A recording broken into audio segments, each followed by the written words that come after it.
Met treasurer and mayor secretary presented the February 2026 treasurer's report showing a starting balance of on February 1st, 2026 of $14,657.22. There were no receipts for February. This person in February was the Becky Einstein for miscellaneous. The net cash balance on February 31st, 2026 of $2,609.75. The society currently has a heart money match. York County History Center, Record Library, that Internet, PhD, provided update on what is going on with the library during the winter. We're working on reorganizing collection, processing donations, reassessing books and periodicals. Special thanks to Jonathan and Tom Foreman of the library. In turn, has been working on election list spreadsheet, which will be placed on the website upon completion. My family shirt was scanning our massive card. Upon completion, this will be placed on your website. Family shirt and the equipment ready for scanning start date is yet to be determined. Finding information about upcoming events, please visit www.yorkhistory.org for more information. Knowledge there makes someone announced. Next month we will present a ballot of new officers for the upcoming year. Still looking for candidates for president, vice president, director at large, director of public relations. We will be presenting a slate at the April meeting.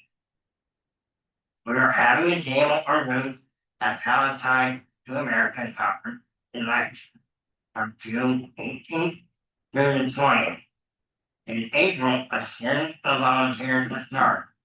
Becky Einstein and Tina Charles, we saw last month speaking here, they are speaking at the writer's meeting, writer round on Thursday, detailing more about what they have done in the research project. Ron President Halligan spoke on upcoming programs since Vice President Rick Tuttle was speaker. April's meeting will not be on the first since Easter Sunday, but the meeting will be on the 12th. Alicia Forry, speaking on Project Bill, specifically on revolutionary marshals who are married. May 3rd, 2026, Aaron McLeod, the Community State Park, England or Richard, Pennsylvania, Revolutionary War, June 14th, 2026. This being the second Sunday, we will be presenting a Henry and Gentleman. The recipients will be announced soon. I understand God is there and the unplanned becoming calendar. Those will be expanded further in the future and placed in another there website. President Allison Fair, introduced by President Richard Dalton Speaker, Richard is speaking in state record.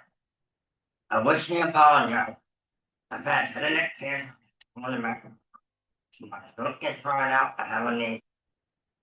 Didn't understand me, or this is my first time doing it. If you can't understand or I can't do this, let me know. Okay? Thank you. Margaret Bird is leading the treasure. That's it.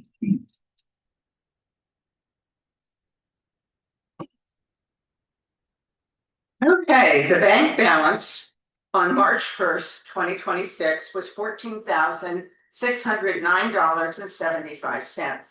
Receipts for March, membership renewals, $95. New members, $35. Publication sales, $75. Research, $40, and a donation of $5 for $250. Disbursements were to Wrightsville Cemetery Association speaker fee for last month, $125. Postal connections for the January-February newsletter, $172.30. Return deposit item. A man had his identity stolen. He had sent us money for research and then had his identity stolen and put right away, phoned me and said to hold the check. I said, I'm sorry, it went to the bank. So then he issued a new check. So we had the 40 coming in, going out, and then next month it'll be back in again. Pennsylvania sales tax of $360 for $340.90 in disbursements, leaving the cash balance at March 31st, $14,518.85. The membership for April or for March, the ending of March, was 140 members. Thank you. Adam, anything from the library?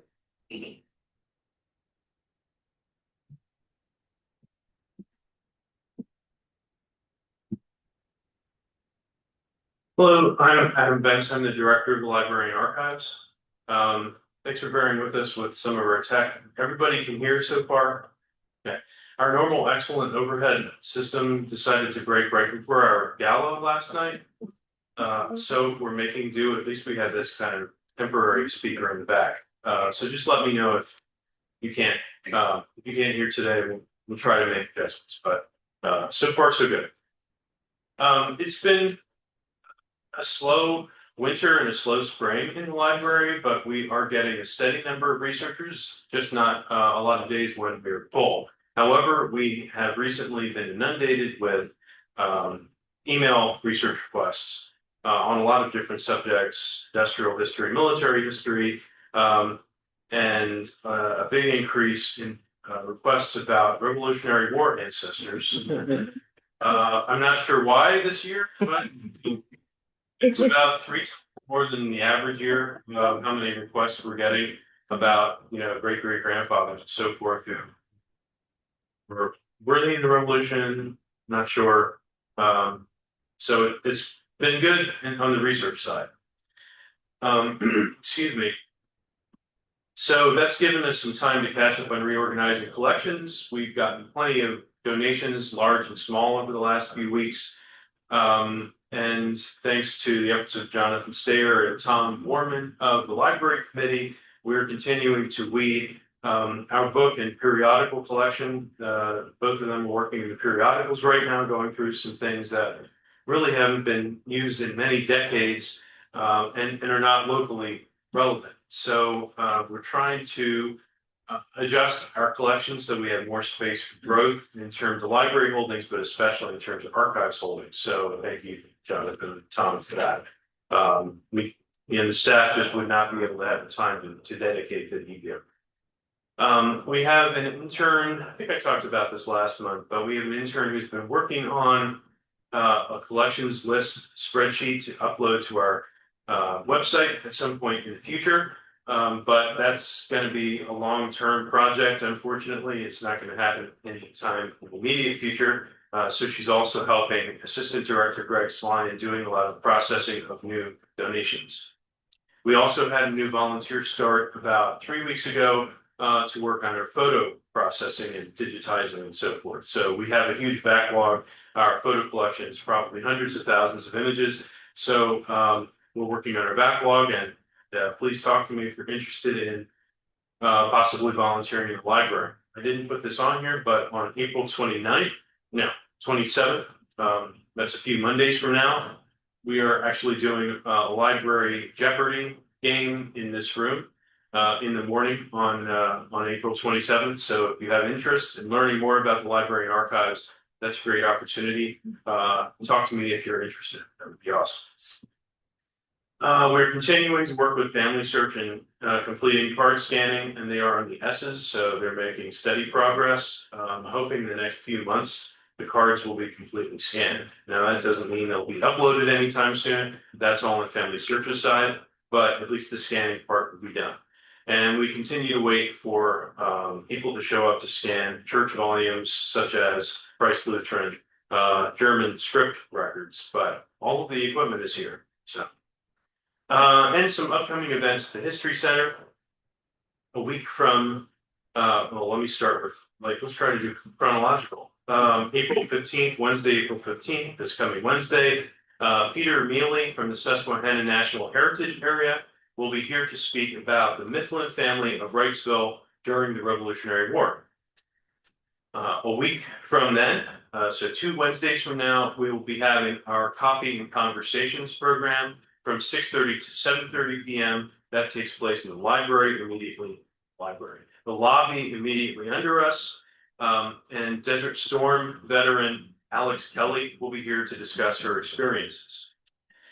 On April 30th, we are having our History Center Trivia Night at the Gift Horse Brewing Company on George Street, 6:30 to 8:30. So if you're interested in playing trivia games about York County history, this is a great opportunity to do that and to raise some money for the History Center. And that also helps us to kick off what happens on May 1st, which is Give Local York. Any of you familiar with the History Center or who've lived in York County for a while have heard of Give Local York. So that starts in the evening of the 30th and runs through the evening of May 1st. So I had to say this, I'd be remiss if I did not. If you enjoy programs such as South Central, Civil War Roundtable, and other organizations that we partner with, in addition to our excellent museum, library, and archives, we would appreciate it if you consider helping out the History Center on May 1st. So that's all I have. Thank you. Thank you, Adam. I just want to add one thing about Give Local York. I would encourage all of you to support that.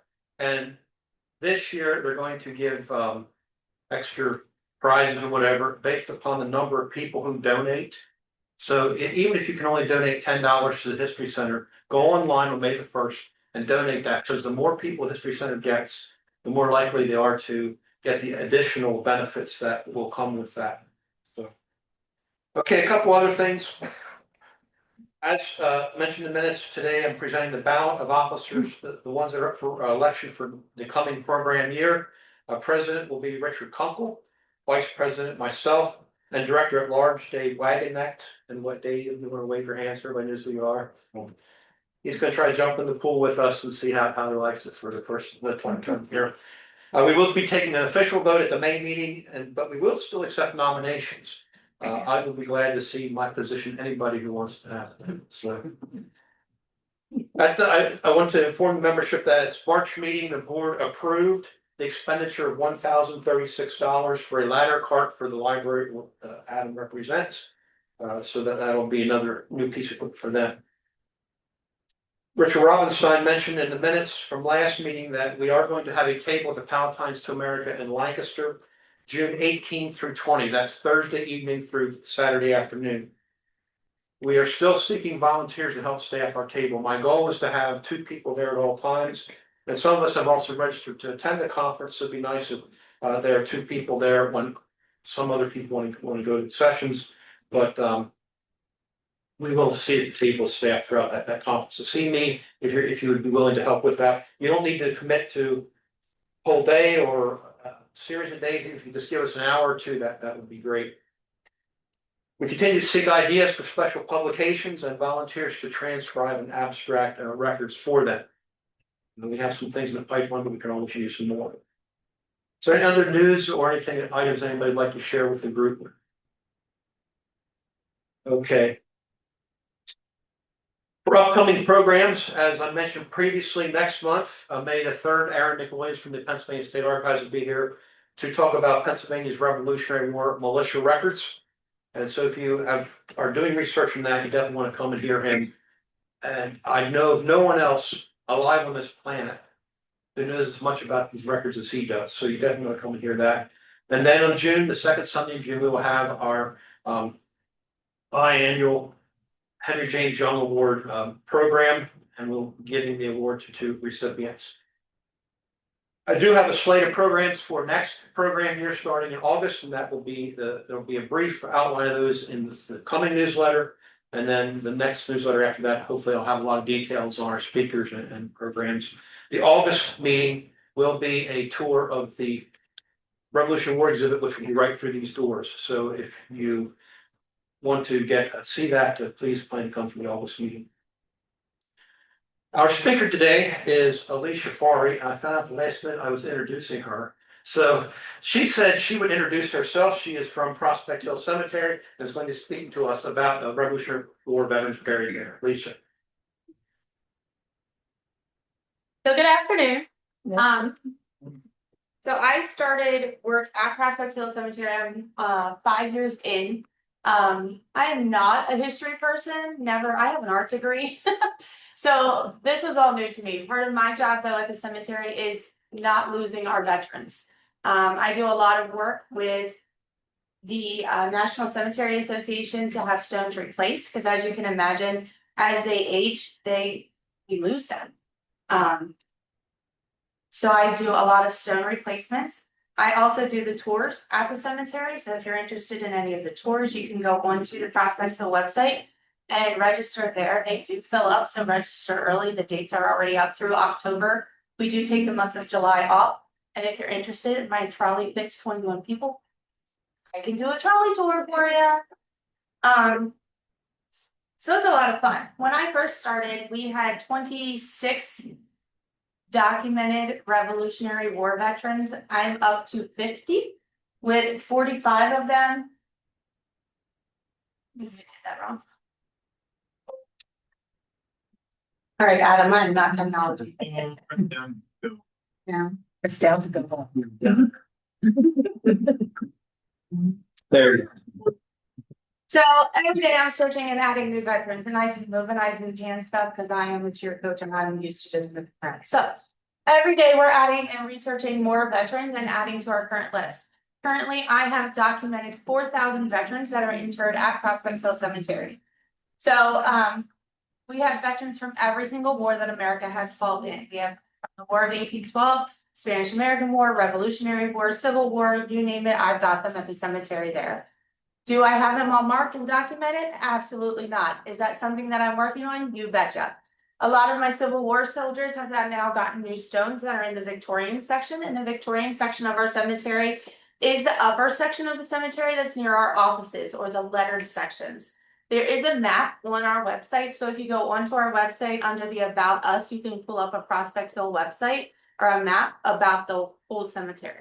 If you want to get specific lots, which I'll explain. So our sections they're lettered sections, there's numbered sections, and there's named sections. And from those sections, then we drill down into the lots and then to the spaces. So some of these I have the spaces in the lot, or the sections in the lots. I do have them if you're interested. I'm going to get with Adam because I have one I'm missing. Actually 2. I have a stone that I just recently found. It's leaned up against a tree and I don't know where he is right now in the cemetery itself. But I know he's there. So current database, we have names of over 4,000 veterans. Known Revolutionary War, 45 of my Revolutionary War veterans are documented with either the Daughters of the American Revolutionary War or the Sons of the American Revolutionary War. So I know that they are true, legit Revolutionary War veterans. I have 5 that I have to get in contact with my the people that I work with at DAR and SAR just to check and to cross-reference. So Abraham Danner I'm going to start going into some of my veterans. I do not have all my veterans on here. I do have my list with me if anybody's interested. So his wife was Maria Wolf. They had 1 child together. So as you can see the section in the lots there, I didn't list his space. Once you get to his lot, you can find him. He was a private in Captain William Bailey's company of the Pennsylvania Militia. Daniel Wagner. So some of them have interesting tidbits and some of them don't. Some I can't find a lot of information on. Some of them do not have stones yet, so I'm still working on getting stones. To be able to get replacement stones, I have to prove who they are and that they were a veteran. So that's a lot of information that I'm having to pull and find from different sources to be able to send to the NCA. So Daniel Wagner was born in 1750, died in 1810. He was a private in Captain Thomas Herbert's company of Kingsbridge, which was a Pennsylvania musketry battalion. He commanded a flotilla, which was a small fleet.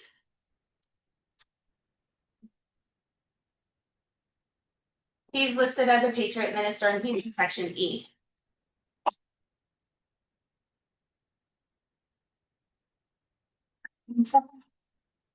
Killian Schmall. So in some accounts, you'll see the name Schmall written as small. So they kind of Americanized it. He was the father of 7 children. So I tried to put in that kind of information just to make them as a real person to you. So Killian Schmall, we know where he's buried in the cemetery. The next one that you're going to see is Lawrence Schmall. We don't have an exact location for him. Killian has a family estate. An estate is like a couple different lots put together. So we assume that Lawrence is there. So his information is, because I did signs recently, I had a grant through Explore York to be able to mark some of our Revolutionary War veterans. So Killian's and Lawrence signs are together. But he was a carpenter and a farmer. So as you can imagine, he had a wife, 7 children, was a carpenter and farmer to provide for his family and had to go off to war. They said he was very temperate in all things, very hardworking, careful. Wore your traditional garb. Just picture he had the knickers. They were called knickers, I think, and with breeches, with the white socks pulled up. Just imagine being a farmer in that outfit with the trifold hat. Lawrence Small. He's the one that I don't have documentation as to where he's buried in the cemetery, which is not uncommon for this time period.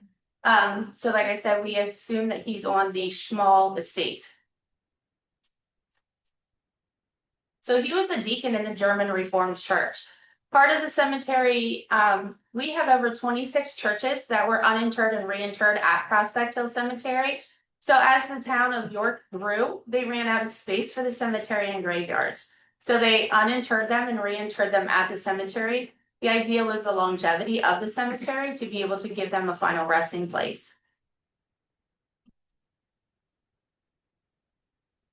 John Morris. Now this is the one guy. So he came from Germany. He was born in Iceland. Most of these guys immigrated from Germany. As you can tell, I'm very laid back in my sorry. So he served in Armin's Legion. Armin's Legion was a special continental army partisan corps. He had a liberal education. He was trained in medicine and surgery. Started out as a surgeon. He received his certificate as a surgeon for the Continental Army. Then he went in as an assistant surgeon and ended up being the chief surgeon. And he settled in New York as a surgeon and druggist.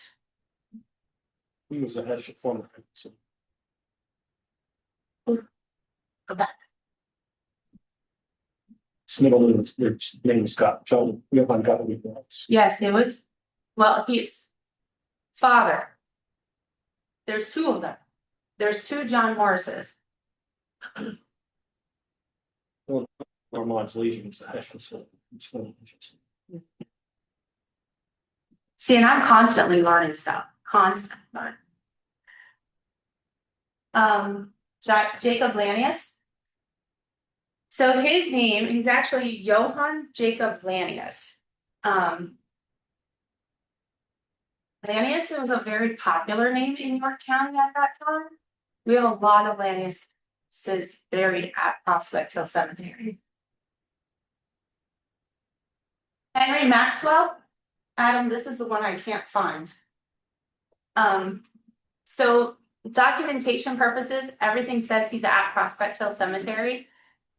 Trinity United Church of Christ at Trinity Church owned the cemetery prior to 2007. In 2007 is when the cemetery passed into private hands. Church documentation was not always the greatest. So everything I pull up on him says that he is at Prospect Hill Cemetery with his wife. I do not have anything documented at the cemetery with his name or his wife on it.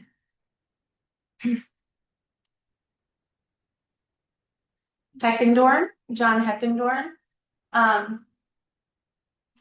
Heckendorn was also a very popular name at that time.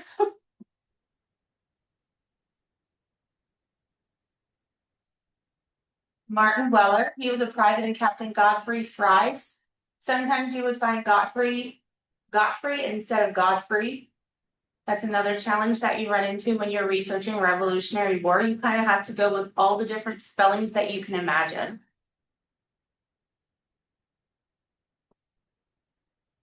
Matthias Smizer. So in my next slide, you're going to see that there's two Matthias Smizers as well. So we go by the middle names too. So his wife was Anna Catherine Copenhaver, and I'm trying to find out if she was related to the Copenhaver that was a captain, trying to do some cross-referencing on some of this. So he was a private in Captain Reinhard Bott's company, 3rd Battalion, 1st Company. He provided the assistance as a teamster conducting a baggage wagon when York County was called to provide wagons for the sole purpose of moving government stores. He never actually fought in the Revolutionary War, but he's still considered a veteran because he supported the cause. Philip Livingston is listed as a Revolutionary War veteran. He's a signer of the Declaration of Independence. However, he never fought in the Revolutionary War. Matthias Emmerich Schmeiser. So Schmeiser and Smizer, they're related though. So they Americanized the name. Emmanuel Herman is actually one that I started researching as well because he is buried at Prospect Head. Jacob Leather was a private in Captain Bailey's company, so there's a lot of them that are in the same company. John Harbaugh, he owned a flowering mill, and then he was commissioned as magistrate of Spring Garden Township in York County in 1777. So the last part that I think is really interesting was he was a member of the Committee of Sympathy, Support, and Safety for York County that helped to furnish aid to the American Army. Some of the stuff that I had found too was that they would send like sympathy notes and just stay in touch with families and everything. George Betts, he was a private in Captain Godfrey Fry's company. That company actually participated in a lot of the key Revolutionary War battles. George Goodyear, again, another Americanized name. So some records you can find under Gutjahr, German for Goodyear.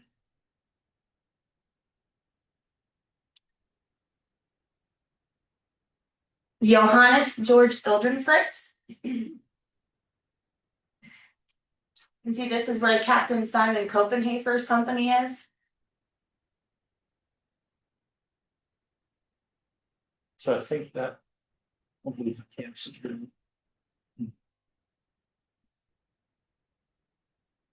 Heckendorn.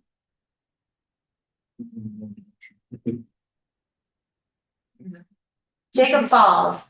Falls is a very popular name in this area as well. So one of the things I found with him was the private in the upper district of the York County Militia, which is now Adams County. So they would guard the supply depots and the POWs, and he was engaged in the 1777 to 1778 Philadelphia campaign. Johann Jacob Strubig.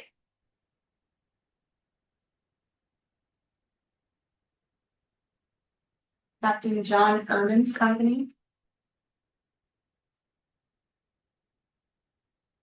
John Dobbins. He enlisted in 1776 and served under the 4th Pennsylvania Regiment under Captain James Taylor and General Anthony Wayne. He served in the wagon department, but he never participated in any battles, still listed as a Revolutionary War veteran. And those are the ones that I have listed for you today. Like I said, I do have my list of 50 along. I wasn't quite sure how long you wanted me to talk. I can talk forever. So some of the other ones that I have too is Peter Mundorf. He was born 1740, died in 1813. He was a private 7th captain under Captain Michael Hahn, First Lieutenant John Min, with Second Lieutenant Thomas Iron. Philip J. King II. His wife was Catherine. They had 4 children. Philip Rothrock. Philip Rothrock is one name that some may know. I've actually recently been in contact with a direct descendant of the Rothrocks, and we're planning a Revolutionary War walk through the cemetery in August, and he's coming back, and I have some of the other descendants that I've been in touch with, the Spanglers. They're planning to come back for the walk and actually participate as speakers on it. Philip Rothrock was born 1713, died in 1803. He was a glass worker and a farmer, held public office, but he was commissioned to recruit for soldiers during the Revolutionary War.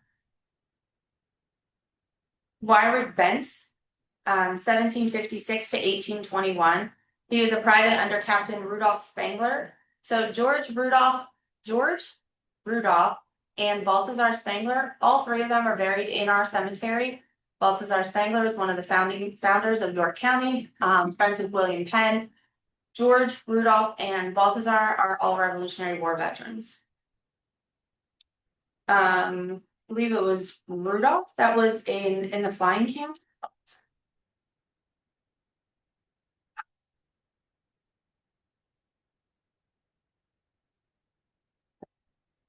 But yeah, do you have questions?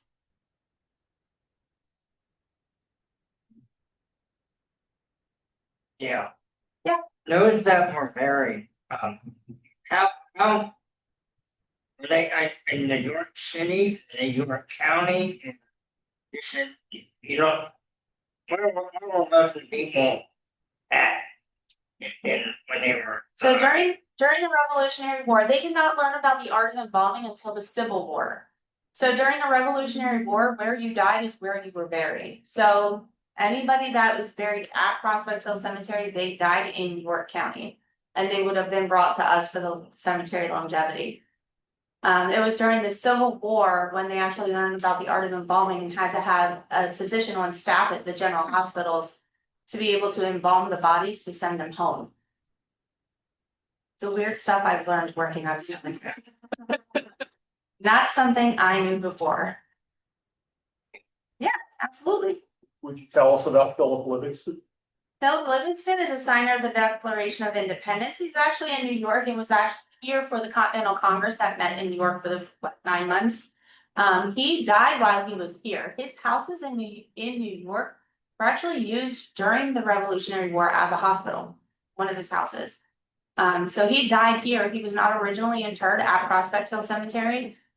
I do not know off the top of my head where he was originally interred, but he was brought to Prospect due to the longevity, the expectation of the longevity of the cemetery itself.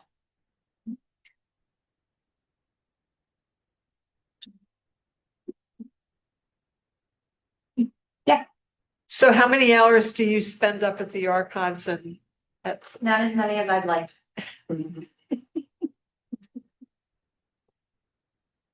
are they easy to access? The Revolutionary War veterans or Yes. vets?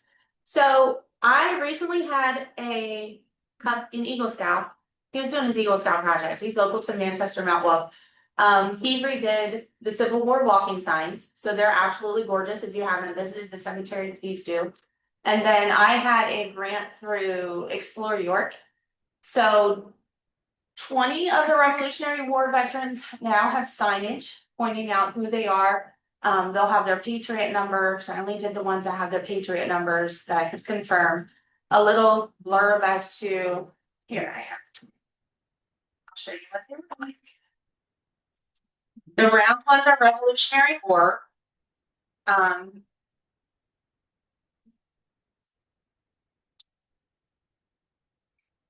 Funny because David Sandberg has one too.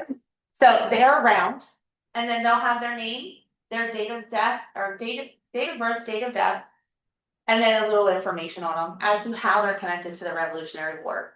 So these are throughout the cemetery. I'll be honest, the majority of our cemetery Revolutionary War veterans are in the Moravian section, which is a very lost section, unfortunately. So if you go into the cemetery, So when you first turn in off of George Street, if you go to the left. There's the maintenance building and then there's a red barn. That's the Moravian section is right there. True to Moravian traditions, all of their headstones are flat and flush to the ground, and a lot of them are illegible. The oldest grave there is from 1753. The stones did not hold up well in the weather and the erosion and everything. They didn't. David Tannenberg's stone, beautiful. You can read it clear as day. I don't know what the difference is between his stone and the other stones there, but I do have some signage there as far as the Revolutionary War veterans that are buried in that section. And I'm constantly finding some. So like I said, Samuel Spicer is the stone, that I just found propped up against a tree. And it was only because I was researching more of my Revolutionary War veterans that I found him and his stone. And then I'm like, hey, found out my grounds crew apparently propped it there 10 years ago and they have no idea where it goes. But I can tell you there's a base somewhere in my cemetery, well, not my cemetery, in the cemetery that it goes to, that it attaches to. I can tell you that the right side of it is missing, a piece of the top and a piece of the bottom is missing. I don't know where it's at right now. So that's another expedition I go to. How large is Prospect Hilton? Prospect Hill Cemetery is 120 acres. So we are a mile wide from George Street to Pennsylvania Avenue. Adam, It's just a random question. Just curious. A lot of the men you mentioned today ended up at Yorktown in some capacity. Is that just a coincidence, or is there anything you run across that all these guys who just is it because they all made it through the end of the war with their service that they ended up at Yorktown? yeah, a lot of them are running in the same militia units and the same regiments I found. Okay. And then ended up back here. And one of the odd things that I found too is that at least with the Civil War, the commanding officer would buy the cemetery property to bury his lieutenants and his officers on, which is strange to me. So sometimes when I'm going researching, trying to find where they're buried, because they're not documented as veterans or soldiers for whatever reason in our paperwork, our databases, I go back to, okay, who did they command? Who were they serving under? And then I'll find stuff that way. It's a lot of search and destroy that I'm doing. On day 10.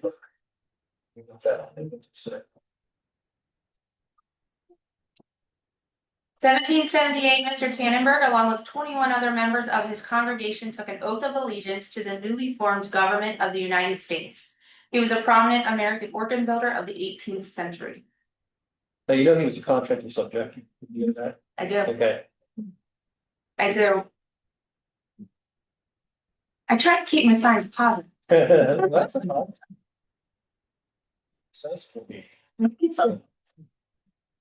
What is your primary source of information? Just the SAR and VAR databases? I'm doing SAR, DAR, Ancestry, Google searching, cross-referencing everything. It takes me a while. That's why it's been my work in progress. But I'll be here in May next week.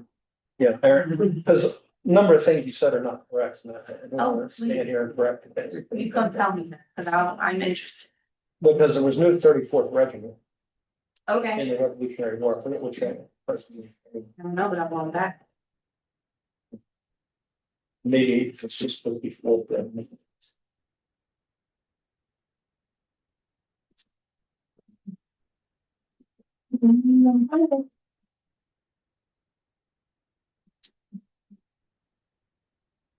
Yeah, it's a lot of cross-referencing, trial and error type stuff, going back and forth. It's George Betts. Okay. So I will double check with him.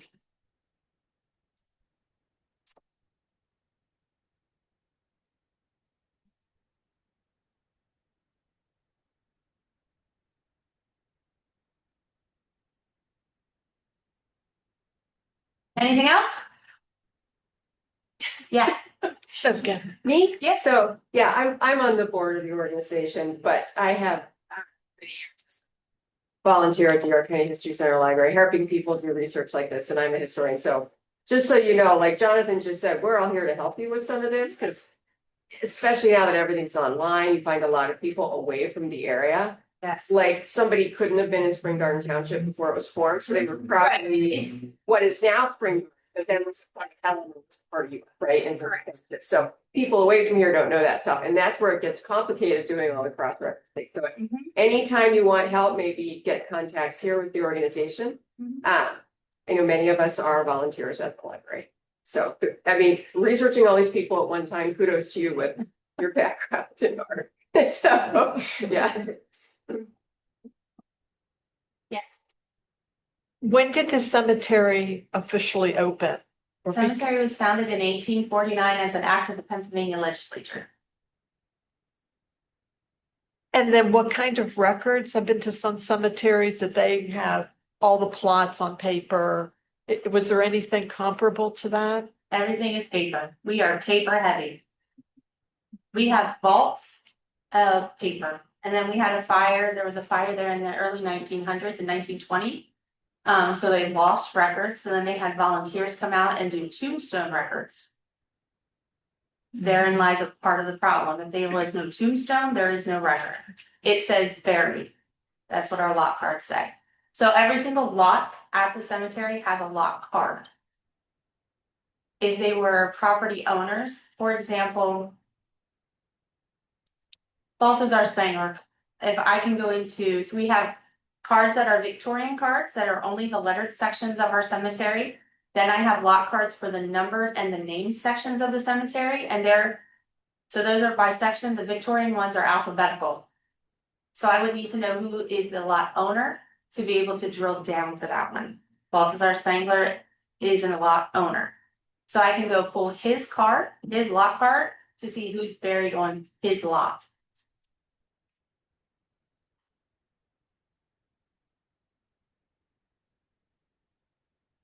So we have lot cards, we have family folders, we have what we call death cards. So when someone passes away, we make an index card with information on it that sometimes helps us to reference. But when we got the cemetery, when the cemetery passed into private hands, the records aren't all there.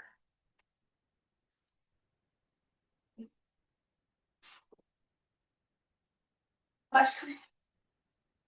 What did you say about losing the church records? So For we a had, listing of church records or listing of churches that existed in So I have Revolutionary War times for York area. I don't have a specific list of churches that existed during the Revolutionary War. So what I do have is a list. It's not even correct either, because Karen's been doing updates on that. There were like 26 churches that were uninterred and reinterred at the cemetery. So as the towns grew, they ran out of space for the cemeteries.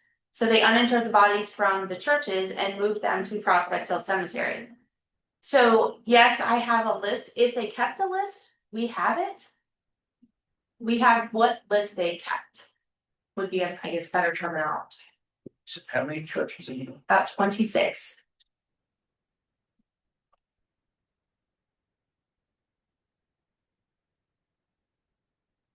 Anybody else?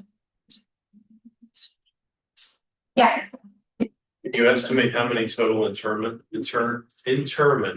you have? Entire now, over 10,000. the numbers that were uninterred and reinterred are right around 1,000.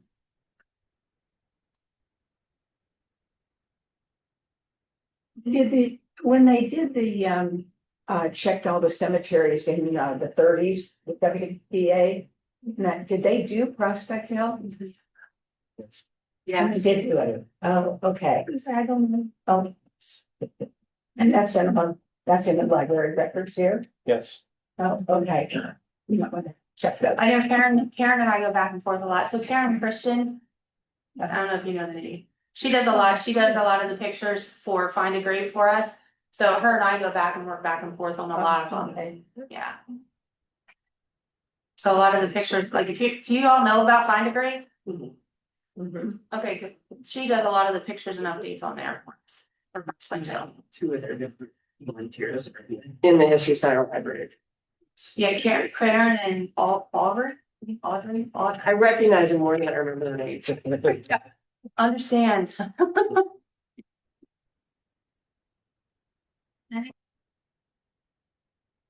Let's give Alicia a big round of applause.